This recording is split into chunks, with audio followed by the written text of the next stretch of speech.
The morning began slow inside the tall glass tower of Orion Tech. Workers rushed through the lobby with cups in their hands, trying to reach their floors before the clock turned red. Phones buzzed, heels clicked, voices echoed, but one man moved differently from the rest. He pushed a cleaning cart with calm steps. Never in a hurry, never stressed. His name was Samuel, a retired Special Forces operative who had once survived missions people only whispered about. Now he worked as a janitor, a job he chose to live in peace, far away from gunfire and shadow missions. He had no need for fame, no hunger for medals. He only wanted quiet days and steady work. Samuel was known for arriving early, leaving late, and treating everyone politely, no matter their position. He believed every person deserved respect, and every job had value. Some people liked him for his soft smile and gentle nature. Others ignored him, seeing only a man with a mop. Samuel never corrected them, because he did not need approval from anyone. But that peaceful morning was about to turn into something else, because the new CEO was in a bad mood, and Samuel was standing in the wrong place at the wrong time. The elevator opened with a fast ding, and Ethan Cross stepped out like a storm. He was young, proud, and always angry about something. People said he liked power more than people.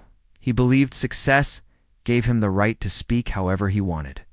And today, the smallest thing could explode his temper. Already he was shouting into his phone, blaming his assistant, blaming the market, blaming anyone he could as he marched through the lobby. His expensive shoes clicked like warnings on the floor. Employees stepped out of his way quickly. Even the security guard looked down, hoping Ethan would not notice him. Ethan ended the call with a hard sigh, then looked up and saw Samuel mopping the floor near the main walkway. The floor was still slightly wet. Shining under the bright lobby lights, Ethan frowned hard. Why is this floor wet during peak hours? He barked. Samuel lifted his head slowly, offering a polite nod. Good morning, sir. I'll finish in a moment. Just a few, Ethan cut him off sharply. Do I look like I care? He snapped. You're blocking the path, and you people are always slowing things down. The lobby went silent. Two receptionists stopped typing. The assistant covered her mouth. Even the security guard shifted uncomfortably, knowing Ethan had crossed a line. Samuel did not react. He had faced men with weapons. He had stood in deserts and jungles. He had survived ambushes. A rude CEO could not shake him. I'll move the cart away right now. Sir, Samuel said calmly, but Ethan wanted more control. More power, more attention. His anger grew. Move it? No, forget it, Ethan said, waving his hand like Samuel was dust. You're fired. Leave this building now. A soft gasp moved through the lobby. Even Ethan's assistant whispered, Sir. Maybe that's not. But Ethan silenced her with a cold glare. Samuel stood still for a moment. He did not show sadness or fear. His breathing stayed slow, his eyes steady, because he had learned long ago that calm was stronger than rage. And he was not a man who begged, if that is your order, sir. I will leave, Samuel replied quietly. He pushed his cart toward the supply room with the same steady steps. The security guard hurried beside him and whispered, Sam, you okay? Samuel nodded gently. I've been through worse, he said, and that was true. He had once carried a wounded teammate through miles of danger. He had survived nights in enemy territory with nothing but courage and training. A CEO's anger was a small thing compared to the battles he had seen. But someone unexpected had witnessed the whole scene from the cafe in the lobby. A woman in her 50s, calm and sharp. Sipping her morning tea, she was a board member. One of the highest decision-makers in the company. Her eyes narrowed with surprise and disbelief, because she recognized Samuel not as a janitor, but as the Special Forces soldier who had saved her brother's life many years ago during a dangerous rescue mission. What has Ethan done? She whispered. She stood up slowly. Her expression turning serious, she reached for her phone, preparing to make calls that would change everything, because Samuel was not a simple cleaner. He was a decorated hero, a man of honor, and a man who deserved better. And Ethan Cross had just humiliated the wrong person. The consequences were coming, and Ethan had no idea. The board meeting room on the 25th floor was quiet. The long glass table reflected the early sunlight, and the chairs sat empty except for one woman. Her name was Linda Hale, one of the most respected board members in the company. She had watched the scene in the lobby only minutes earlier, and her heart was still beating fast. She could not believe what she had witnessed. Samuel, the man who once saved her brother in a war zone, had been fired like he was nothing, and by a CEO who had no idea who he was talking to. Linda sat down slowly and breathed deeply. She remembered the night her brother told her about Samuel. He said Samuel carried him across dangerous ground while bullets flew around them. He said he owed his life to Samuel's bravery and steady mind. That memory never left her. To her, Samuel was more than a soldier. He was a symbol of strength and honor, and now he had been insulted by someone who did not even respect the people around him. She picked up her phone and made the first call. "Find me Samuel Williams' file," she said to HR. Her voice was firm, her tone sharp. She did not ask for permission. She gave orders. "And bring it to my office right now." The second call was to the chairman of the board. "Ethan just fired a man without cause," she said. "This needs to be addressed." The chairman asked questions, and she answered everyone with calm focus by the time she ended the call. She had already set the first chain of consequences in motion. Meanwhile, Samuel reached the small changing room near the storage hallway. He opened his locker, removed his worn work gloves, and folded them neatly.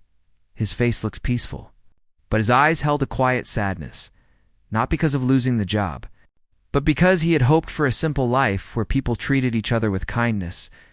He had seen enough cruelty in his life, and he wished this world would be different. The security guard, Marcus, stepped inside. "Sam, I told the front office this wasn't right," Marcus said. "But you know how Ethan is." Samuel gave a small smile. "It's okay, Marcus," he said. "I've walked away from harder places than this." He pulled out an old duffel bag, the same one he carried during his missions. Inside were only simple things now: a spare shirt, a book, and a small photo of the teammates he had lost. He zipped the bag slowly, taking his time. But then Marcus asked a question. "Why didn't you stand up to him?" Samuel paused. He looked at Marcus and spoke softly. "A strong man doesn't need to shout, and a wise man doesn't fight battles that don't deserve his strength." Marcus nodded, understanding that Samuel lived by rules far deeper than anyone at Orion Tech could see. Samuel stepped out into the hallway, ready to leave the building quietly. But the moment he reached the elevator, the doors opened and Linda Hale stepped out. Her eyes landed on him immediately. She walked straight toward him with purpose. "Samuel," she said warmly. He blinked in surprise. "Ma'am," he replied with respect. Linda placed her hand on his arm. "I saw everything," she said. "And this situation will not end like this." Samuel shook his head gently. "There's no need to fight for me," he said. "I can move on." But Linda shook her head harder. "You don't understand," she said. "You are not the one who needs help, the company does." Samuel looked confused. Before he could speak, Linda continued. "What Ethan did this morning showed the whole building what kind of leader he is. And I will not let a man who disrespects people run this place." She handed him a small card. "My office is always open for you," she said. "And you will hear from the board soon." Then she added quietly, "You are not alone in this." Samuel watched her walk toward the elevator. He felt gratitude, but also discomfort. He had never wanted praise or attention. He had spent years in silence, living quietly, choosing peace. Now, suddenly, the past he tried to leave behind was waking up again. Downstairs, rumors spread fast. Employees whispered about what Ethan had done. Some felt angry, others felt embarrassed for the company, and some felt fear, wondering if they might be next. Ethan sat in his office thinking he had won a small battle. He had no idea he had started a war he wasn't ready for. Samuel walked out of the building with steady steps. He looked back once, not with regret, but with clarity. Sometimes people choose the wrong man to disrespect, and sometimes that choice changes everything.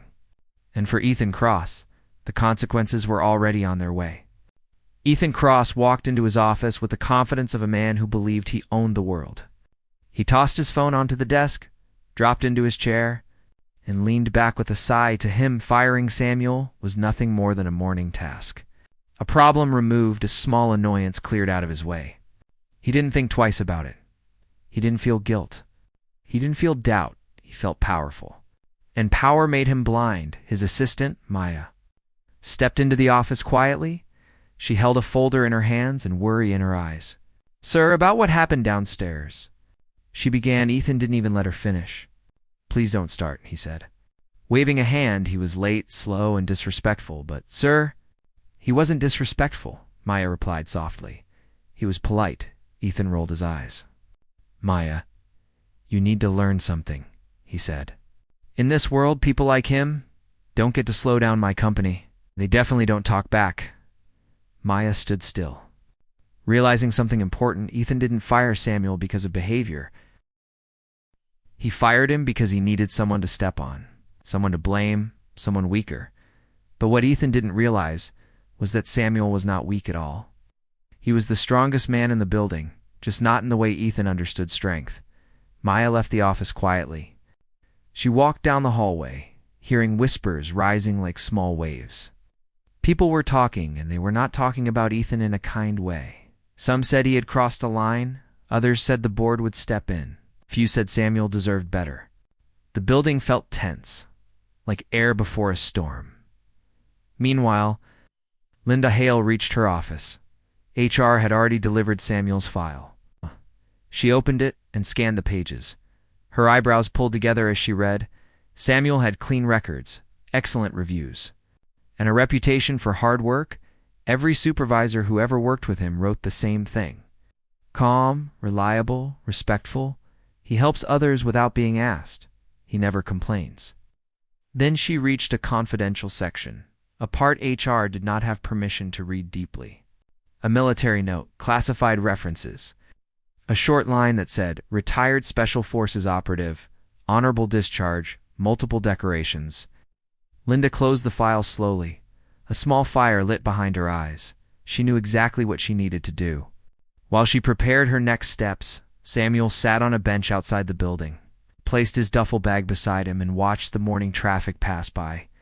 People rushed, horns honked, life moved fast. But Samuel felt strangely calm. He wasn't angry. He wasn't broken, but he was tired. Tired of seeing people with titles treat those without titles like they were invisible. He closed his eyes for a moment. Old memories came back like distant shadows. Rainy nights in hidden camps, long marches through rough terrain. The weight of teammates on his back, voices whispering, "We follow you." He had led men in the darkest places with courage and heart. And now he had been fired by someone who couldn't even lead a room without shouting. His thoughts were interrupted when someone sat beside him. It was Marcus, the security guard, holding 2 cups of coffee. "I figured you didn't get to finish your morning," Marcus said, handing him a cup. Samuel accepted it with a small smile.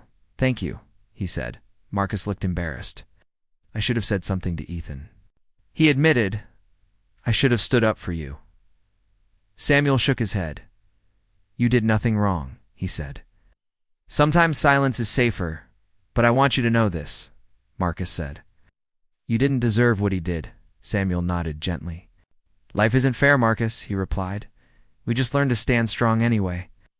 Inside the building, Ethan was still celebrating what he thought was a firm decision. He strutted into the conference area, ready to run the day like a king. But the moment he walked in, silence fell around the table. Board members turned their heads toward him, their expressions far colder than usual. Linda Hale sat at the far end, her eyes sharp and unreadable. Ethan paused, confused by the sudden chill in the room. He didn't know that every person sitting there had already heard the story. They were not impressed. "Good morning," Ethan said, trying to hide his discomfort. But Linda didn't respond. Instead, she slid a file across the table toward him. It stopped right in front of his hands. Ethan looked down, confused. On the cover was one name, Samuel Williams. "What is this?" Ethan asked. Linda folded her hands calmly. "That," she said, "is the man you fired this morning." Ethan laughed lightly. "Just a janitor," he said. But Linda leaned forward. Her voice dropped low. "Ow." Her words hit like a hammer. "Not just a janitor," she said. a retired Special Forces operative who saved lives while you were still learning how to tie a tie. Ethan's smile faded slowly for the first time that day. He felt the ground shift under him, and the storm he started finally began to reach him. The boardroom stayed silent for a long moment. Ethan stared at the folder in front of him, as if the name on it could not possibly mean anything important. But the longer he looked, the more he felt something heavy building inside his chest. He could not explain it. Maybe it was fear. Maybe it was guilt trying to wake up. Or maybe it was the first time in years that someone forced him to see the limits of his power. Linda Hale leaned back in her chair, watching him closely. She did not raise her voice. She did not try to embarrass him. Her calm tone made everything feel even sharper. "You fired a man without cause," she said, "and not just any man. You fired someone who has done more for this country than you will ever understand." Ethan frowned, trying to regain his confidence. "Look, I didn't know any of that," he said, but still he wasn't performing. Linda lifted her hand and cut him off. "You didn't give him a chance to speak," she said. "You didn't even let him explain." The other board members shifted in their chairs, discomfort growing in the room. One of them, Mr. Patel, finally spoke. "Ethan, this company has rules for a reason," he said. "You broke several this morning. You cannot treat employees like they are disposable." Ethan clenched his jaw. He hated being questioned. He hated looking weak. But he also knew he could not argue with the entire board. He forced a slow breath. "Fine," he said. "What do you want me to do?" Linda tapped the folder gently. "First," she said, "you are going to understand who Samuel Williams really is." She opened the folder and turned it toward him. Inside were a few documents, a photo of Samuel in uniform, a list of medals, a commendation letter from a commander, and a short summary of a mission that changed many lives. "This man carried my brother through a battlefield," Linda said softly. "He saved him when everyone else thought he was gone. He risked his life for people he didn't even know." The room felt heavy. Ethan stared at the photo of Samuel. He saw a younger version of the same man he had fired, a man with strong eyes, a man who had faced real dangers, a man who chose a quiet life afterward, and Ethan had thrown him out like trash. Ethan swallowed hard. "I didn't know," he whispered. Linda nodded. "That is the problem," she said. "You do not see people. You only see positions." Her words hit him deeper than he expected. Ethan had worked his whole life to climb the ladder. But somewhere along the way, he stopped seeing the humans who held the ladder steady for him. The janitors, guards, assistants, clerks, workers, cleaners, people like Samuel. People who made the building run, people he never even thanked. Before he could speak, Linda closed the folder. "There is a bigger issue," she said. "Your behavior has damaged morale. People are scared of you. People avoid you. And this company cannot survive under leadership based on fear." Ethan felt something shift inside him for the first time. He wondered if he had become a man he didn't want to be. But he also felt defensive. "I'm under pressure," he snapped. "This company expects results. I cannot be soft." "No one asked you to be soft," Linda replied.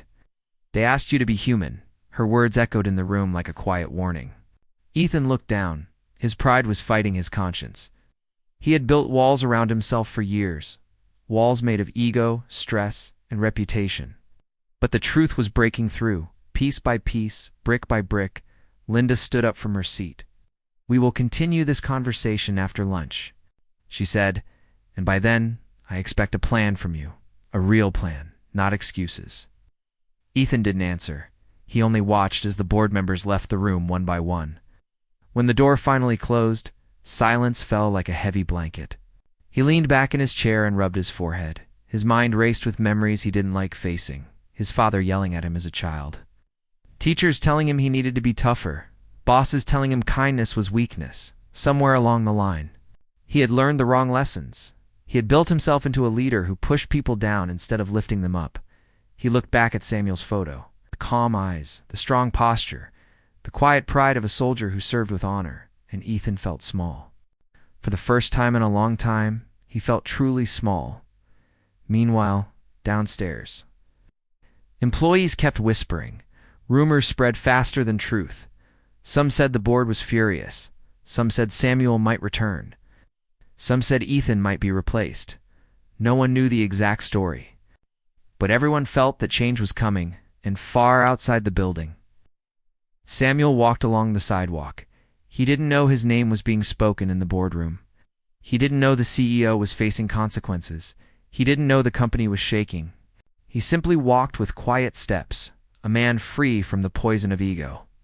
A man who never needed power to feel strong, but fate wasn't done with him.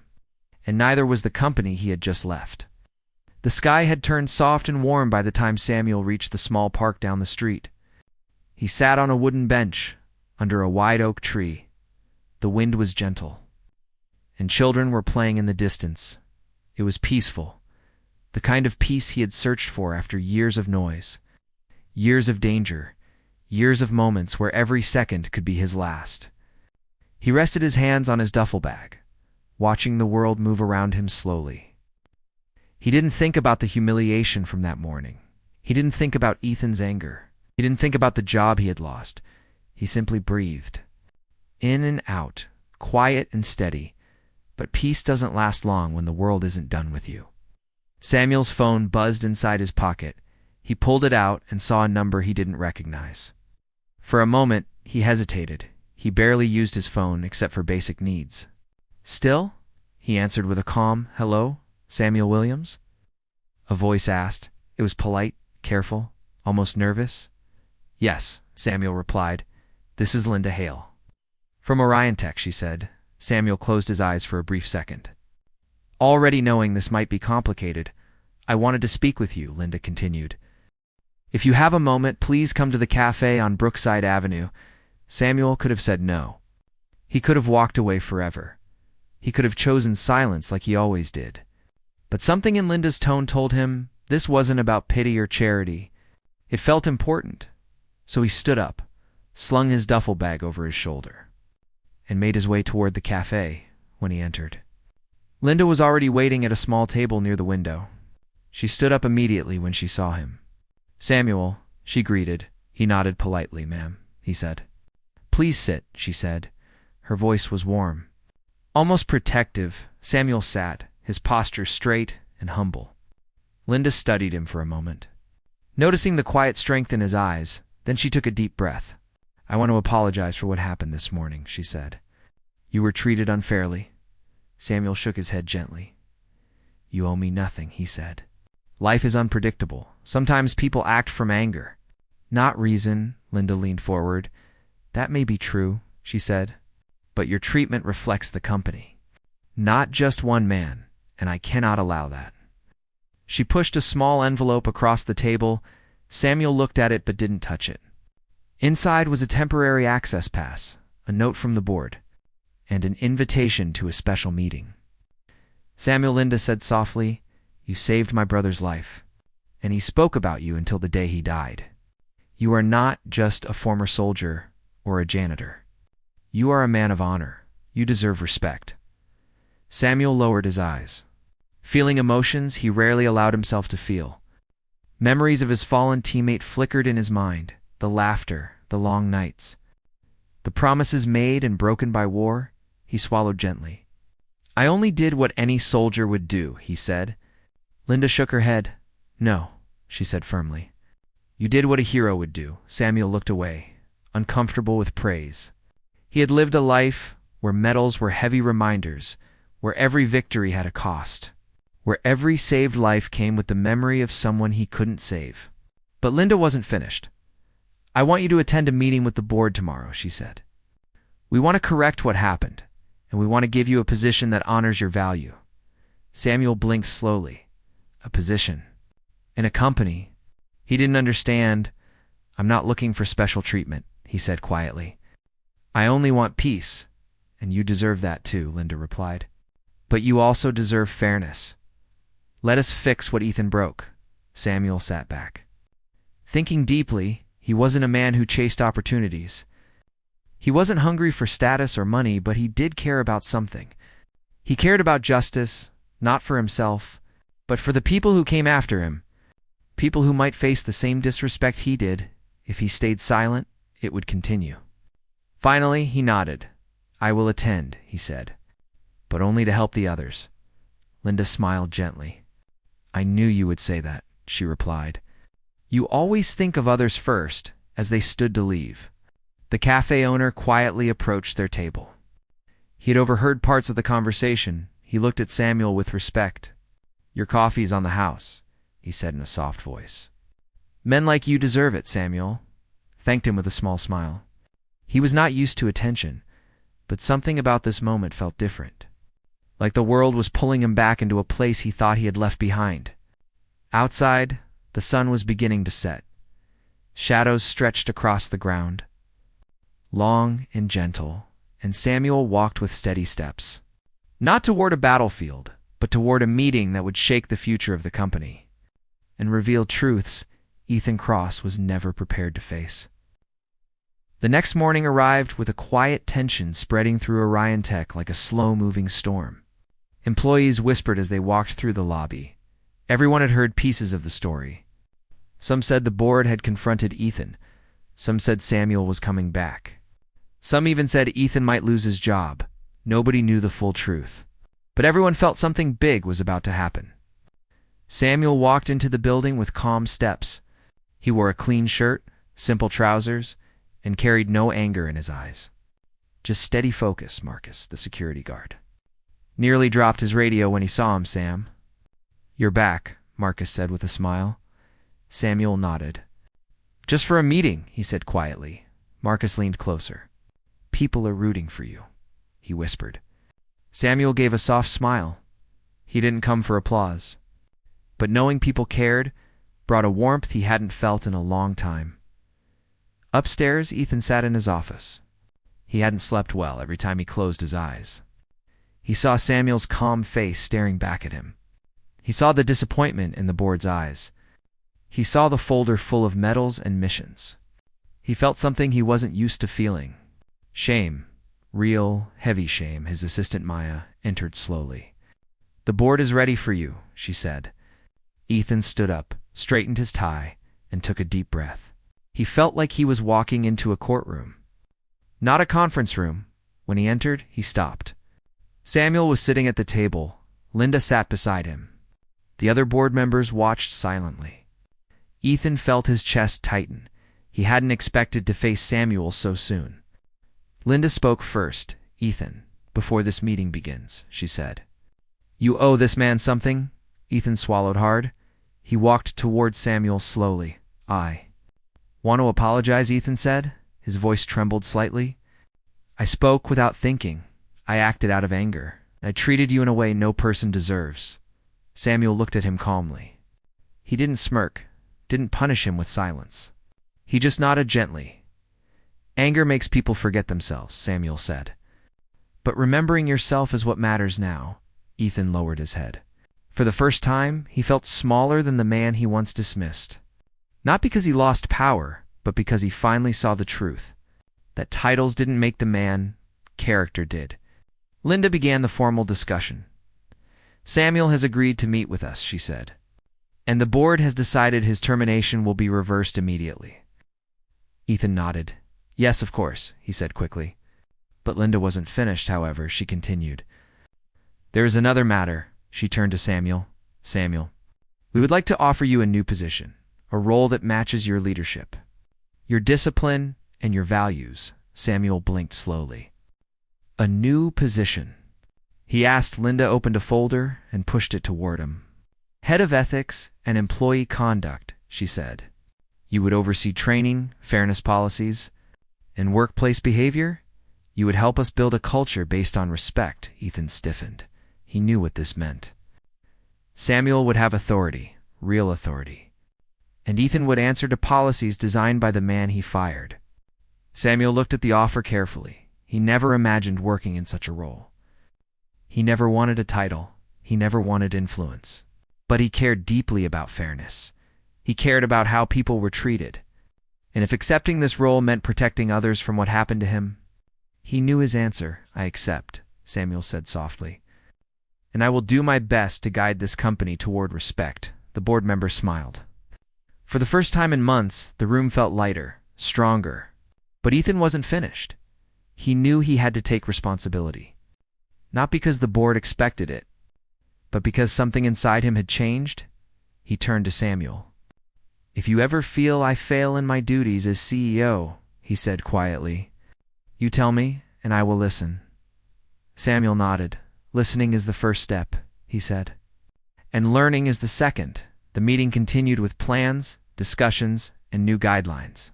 Employees downstairs felt the shift in the air. They didn't know details, but they sensed something important was happening. Something that might finally bring respect into the walls of Orion Tech. When the meeting ended, Samuel walked toward the elevator. Ethan followed slowly. "I know I can't undo what I did," Ethan said, "but I want to change." Samuel looked at him. "No man is defined by his worst moment," he said. "But what he chooses to become after it?" Ethan nodded. He wasn't used to wisdom, but he could feel it settling inside him like a new foundation. As Samuel left the building, employees turned their heads. Some nodded, some smiled, a few whispered, "That's the man who changed everything." He didn't walk like a janitor. He didn't walk like a soldier. He walked like a man returning to a purpose he didn't ask for, but one he was ready to accept. The company had changed that day, but the biggest change was yet to come. Samuel arrived at Orion Tech the following Monday with the same quiet steps he had always carried. But everything around him felt different now. Not because he dressed differently, not because he carried a new title, but because the people who once overlooked him now saw him with new eyes, not as a janitor, not as a former soldier, but as a man who had stood tall when others stayed silent. Employees looked up as he entered the lobby. Some smiled, some straightened their posture. Some whispered his name with respect. Marcus, the security guard, stepped forward immediately. He saluted him jokingly. "Head of Ethics reporting for duty," Marcus said with a grin. Samuel chuckled softly. "No salutes," he replied. "We're all equals here." But the real tension was waiting upstairs. Because today was the day Samuel would conduct his first leadership workshop. A session for supervisors, managers, and the CEO himself. The entire building was buzzing about it. Nobody could imagine Samuel teaching the company how to behave. And nobody could imagine Ethan sitting and listening. But today it would prove many people wrong. Samuel entered the large conference room early. He arranged the chairs in a circle. No podium, no stage, no distance. Just people facing each other like human beings. He believed real change began, eye to eye. Not from behind a microphone, as the managers arrived. They were unsure how to behave. Some avoided eye contact.